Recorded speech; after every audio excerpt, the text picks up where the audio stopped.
Hello everyone, welcome to the My Emotions Matter podcast where we discuss ideas and knowing oneself, improving relationships and living a life of purpose all under 10 minutes. This podcast is brought to you by MyEmotionsMatter, an education company that creates self-reflective learning experiences to develop emotional intelligence in students, teachers, and working professionals. Know more about us by following our social media and also visit us at www.myemotionsmatter.com. I'm your host, Sagar Satyal. And I'm Bhavana Shrestha. And in the next 10 minutes, we'll be talking about traits in others that we find annoying. So यो भन्नाले चाहिँ यस्तो के कुरा छ अरूमा जुन हामीले देख्ने बित्तिकै हामीलाई मन नपर्ने मुख बिगार्ने हामीले दिक्क लाग्ने अनि त्यसले चाहिँ हाम्रो प्रब्लम बिहेभियरलाई पनि अफेक्ट गर्छ होला हैन फिलिङलाई अफेक्ट गर्छ होला in a negative way so will be talking about that so last week feeling you jumped to ask me a question at the start of the podcast and now this is my way of resuming normality and starting with asking you तिमीलाई generally चाहिँ what traits in others do you find annoying? त्यसमै सुरुमा जानुभन्दा पनि I would like just अलिकति मात्रै भन्नुपर्दाखेरि चाहिँ पिपल मे फाइन्ड इट होइन किन यस्तो कुरा गरिरहेछ अनि इमोसनल इन्टेलिजेन्स भनेको त यस्तो कुराहरू नगर्ने आफ्नो राम्रो हुने भन्ने हुन्छ नि आफ्नो इमोसन्सहरूलाई राम्रोसँग कन्ट्रोल गर्ने म्यानेज गर्ने भन्ने हो किन अनोइङ हुने कुरा गरिरहेछ भन्ने खालको कुरा आइरहेछ भने चाहिँ आई फिल इमोसनल इन्टेलिजेन्सले चाहिँ it helps you know yourself better होइन अनि आफू कस्तो छु भन्ने थाहा पाउनको लागि जस्तो मलाई यो मनपर्छ भन्ने थाहा हुन्छ भने मलाई यो मन पर्दैन भन्ने पनि थाहा हुनु पर्यो अनि दिस द फिलिङ अफ हुन्छ नि अनोइ लाग्ने फिलिङ पनि इज वान इम्पोर्टेन्ट फिलिङ जुन हामीलाई डेली रुटिनमा जहिले पनि काहीँ न काहीँ भइरहेको हुन्छ ट्राफिकमा जाँदाखेरि होस् होइन त्यो हर्न बजिरहँदाखेरि अफिसमा जाने बित्तिकै सो एकदमै नर्मल जुन तिमी नर्मालिटीको कुरा गर्यो नर्मल लाइफमा चाहिँ यो यस्तो खालको फ्रस्ट्रेटिङ लाग्ने अनोइङ लाग्ने बिहेभियर्सहरू रेगुलर रूपमा भइरहेको हुन्छ तर हामी सटल रूपमा आउँछ तर हामी त्यसलाई डिपली चाहिँ लिँदैनौँ क्या त्यसले गर्दाखेरि चाहिँ म यस्तो खालके रहेछु है अनि मलाई यस्तो खालके मान्छे मन पर्दैन है भन्ने कुराहरू चाहिँ थाहा हुँदैन अनि that's why we jump into any kind of रिलेसनसिप्सहरू केही तर अनि जस्तो कुनै मोस्टली चाहिँ इम्पोर्टेन्ट मलाई लाग्ने भनेको कुनै जब यसले चाहिँ हामीलाई कुनै जबमा जानु अगाडि र वा अर्को चाहिँ कुनै रिलेसनसिपमा जानुभन्दा अगाडि पनि इट्स भेरी इम्पोर्टेन्ट त्यो अर्को मान्छेको कस्तो खालको बिहेभियरले चाहिँ आफूलाई अनोइ गर्छ त्यो थाहा भयो भने आफ्नो लाइफ चाहिँ मिनिङफुल्ली लिड गर्न सकिन्छ जस्तो लाग्छ सो मेरो यो पर्सपेक्टिभमा what do you think I agree, I definitely agree. For me, to live is to choose, and to choose you should know what really matters to you, and what really matters to you, where you're going, and what you like, what you dislike. And त्यही अनुसार आफ्नो प्रेफरेन्सेसलाई हामीले चोइसमा बिहेभियरली manifest गर्न सक्छौँ होइन so केही कुरामा अनोइ हुने भन्ने बित्तिकै इमोसनल इन्टेलिजेन्स भन्ने बित्तिकै it's not always about coming across as a very nice warm person होइन sometimes it should also be about reflecting within मलाई यो किन यो भइरहेछ and then communicating accordingly. Of course, you do it in a good way because empathy is a crucial part of emotional intelligence. तर I definitely agree with whatever you've said. त्यो आफ्नो preferences र dislikes थाहा भएन भने चाहिँ choose गर्न difficult हुन्छ. So अनि हामी अहिले एकछिनमा deeper levelमा जान्छौँ यो annoying traits ले के थाहा पाउन सकिन्छ भनेर होइन. So feeling back at that question again, what traits in others do you find annoying? तिमीलाई नै पहिले सोच्नु भने फेरि तिमीमै आयो ओके मलाई चाहिँ फर्स्टमा let's go with a few and then maybe एउटामा चाहिँ हामी deeper जान सक्छौँ ओके सो मलाई चाहिँ एउटा लाग्ने भनेको मलाई वेट गराउने मान्छे मन पर्दैन So टाइमको भ्यालु सो मान्छे भन्दा पनि इट्स लाइक बिहेभियर भनौँ न वेट टाइमको भ्यालु नगर्ने चाहिँ आई ट्राई टु है कुनै बेला चाहिँ अब अफकोर्स कहिलेकाहीँ त्यो डिले हुन्छ नि कुनै बेला त्यो 99% चाहिँ आई एम अन टाइम अनि तर त्यस पछाडिको 1% चाहिँ इट्स लाइक सर्कमस्टान्सेस होइन अनि मलाई टाइममा हुन्छ नि त्यो भ्यालु नगर्ने मान्छे चाहिँ अलिकतिको बिहेभियर अनोइङ लाग्छ किन खै थाहा छैन अफिसमा होस् चाहे त्यो अरू कुरामा होस् इभन डेटमा जाँदाखेरि पनि हुन्छ नि आई वान्ट म कसैलाई पर्खाउन पनि चाहन्न मलाई पनि कसैले नपर्खाओस् त्यो म त्यो सोध्छु होइन सो मलाई टाइमको चाहिँ भ्याल्यू नगर्नेको बिहेभियर अनोइङ लाग्छ अर्को अनोइङ भनेको चाहिँ आई अन्डरस्ट्यान्ड कि अभोइडेन्ट एउटा खालको नेचर हो भनेर होइन कतिवटा सिचुएसनमा but I don't understand why people feel the need of being guide के when you are in relationship अनि सडनली हराइदिने हो भने what's the purpose of that whole रिलेसनसिपको क्या अर्को मान्छे चाहिँ पुरै है मान्छे कहाँ गयो के गयो भनेर बस्नुपर्ने छ भने चाहिँ so I don't I feel हुन्छ नि annoyed when the other person without prior communication or even goes missing police complaint गर्नुपर्ने हो कि के गर्नुपर्ने हो कति दिनमा आउँछ सो त्यस्तोको चाहिँ आई फाइन्ड इट अनोइङ कति रिलेसनसिप चाहिँ हुँदो रहेछ क्या मैले देखेको छु त्यही भएर अनि मलाई अर्को अनोइङ लाग्ने बिहेभियर भनेको चाहिँ डिसअनेस्टी मलाई पटक्कै मन पर्दैन सो डिसअनेस्टी भनेको रिलेसनसिपमा मात्र नभइकन पनि जुन हाम्रो बिजनेसमा पनि हुन्छ नि होइन अनि सपिङै गर्न गयो भने पनि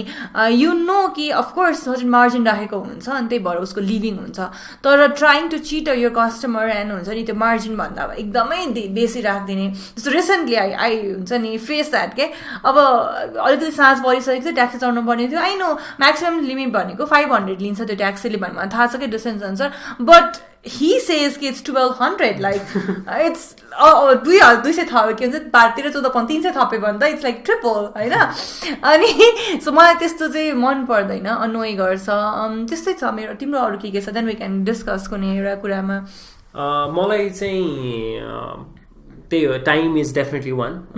that's why we're in the same team probably because हामीलाई पङ्क्चुअलिटी इज भेरी इम्पोर्टेन्ट अर्को चाहिँ मलाई अलिक स्नोबिस बिहेभियर मन पर्दैन snob भनेको चाहिँ a person who looks at you sees what you do and on that basis determines whether you're worthy of talking to or not जस्तो पार्टीहरूमा भेट्ने बित्तिकै what do you do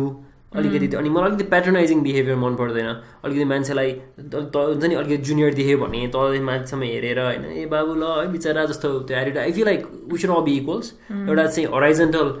relationship सबैसँग हुनुपर्छ जस्तो लाग्छ त्यो भर्टिकल हुने बित्तिकै it's looking down on someone मलाई त्यस्तो चाहिँ अलिकति मन पर्दैन अनि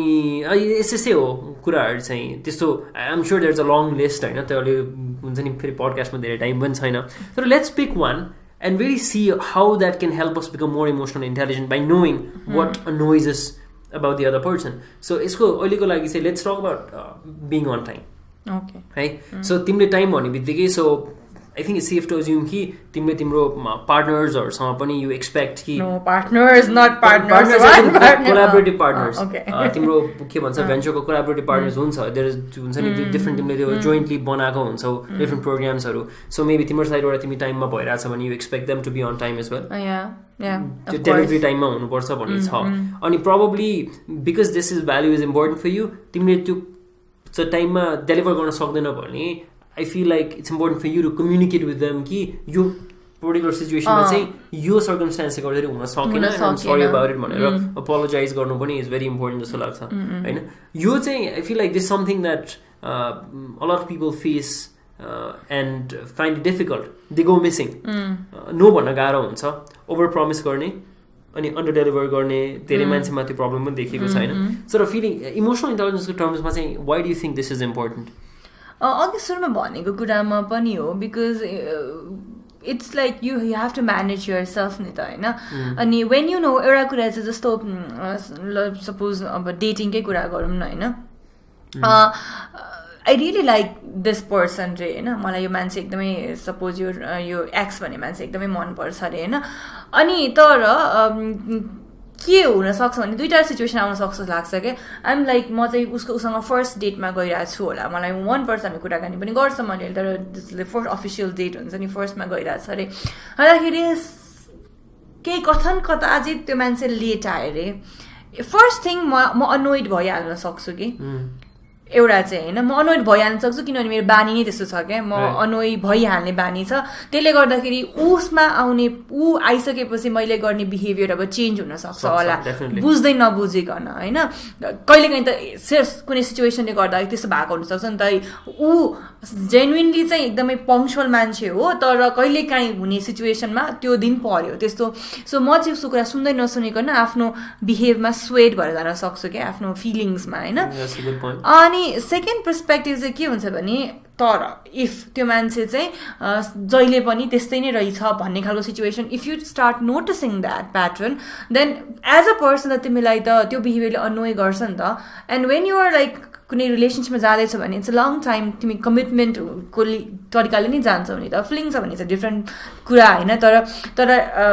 अफकोर्स सकेसम्म त मान्छे रिलेसनसिपमा डेटमा जाने भनिसकेपछि इट्स कमिटमेन्ट हुन्छ होइन कमिटमेन्ट भन्ने बित्तिकै इट्स अ लङ टर्म तिमी लामो समयसम्म आफूलाई त्यो मान्छेसँग देख्छौ भन्ने खालको है so will you be able to commit yourself to such a person जो चाहिँ टाइममा आउँदैन र तिमीलाई त्यो बिहेभियरले हरेक दिन अनोय गर्छ क्या चाहे त्यो तिमी चाहिँ एकदमै एज अ फिमेल सपोज म खानासाना बनाएर रेडी भएर बस्छु होला अनि म अफिस जान आफू चाहिँ रेडी भइसक्छु होला अब मेरो पार्टनर चाहिँ हुन्छ नि हस्बेन्ड चाहिँ ल्याङ गरेर बसिरहन्छ भने that's like going to annoy me every day म हरेक दिन अफिस जाँदाखेरि त्यस्तो भएर जान सक्छु त भन्ने क्वेसन हुन्छ कि so this is how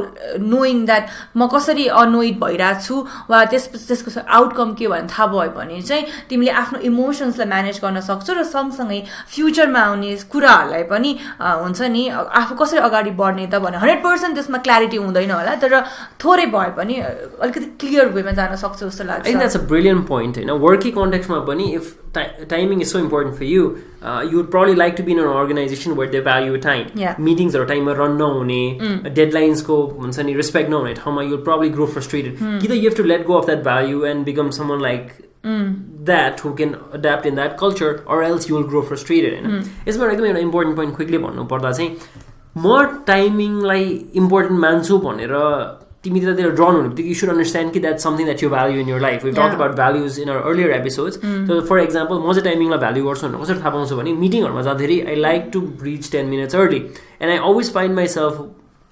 watching कति बज्यो भनेर just to make sure that I'm on time. तर यदि मलाई टाइमको भ्याल्यु छैन भने मेबी म खासै घडीमा त्यति हेर्दा नि हेर्दिनँ होला होइन so I think this activity is very important because it helps you know your values and also understand कि तिम्रो लागि पङ्क्चुअलिटी इम्पोर्टेन्ट छ भन्दामा अफकोर्स एम्पथी चाहिँ त्यहाँ आउँछ त्यो मान्छेलाई नहुन सक्छ तर instead of blaming them you understand कि ओके यो particular partnership whether it's a love relationship or work collaboration this cannot go further because annoyance हुन थाल्छ and then this is gonna screw the relationship बेकारमा तनाव मात्र हुन्छ you part your ways so choice गर्न चाहिँ त्यसरी help गर्छ okay that I think that makes a lot of sense alright so we've come to the end of this podcast episode feeling one reflective question for the listeners it's the same question what behavior annoys you okay what behaviors in others annoys you and then maybe you would also want to know what does that mean in terms of what you value in your life alright listeners we hope you will have some food for thought with that reflective question and we'll be back again next Tuesday at 8 p.m. and until then see you and have a great week ahead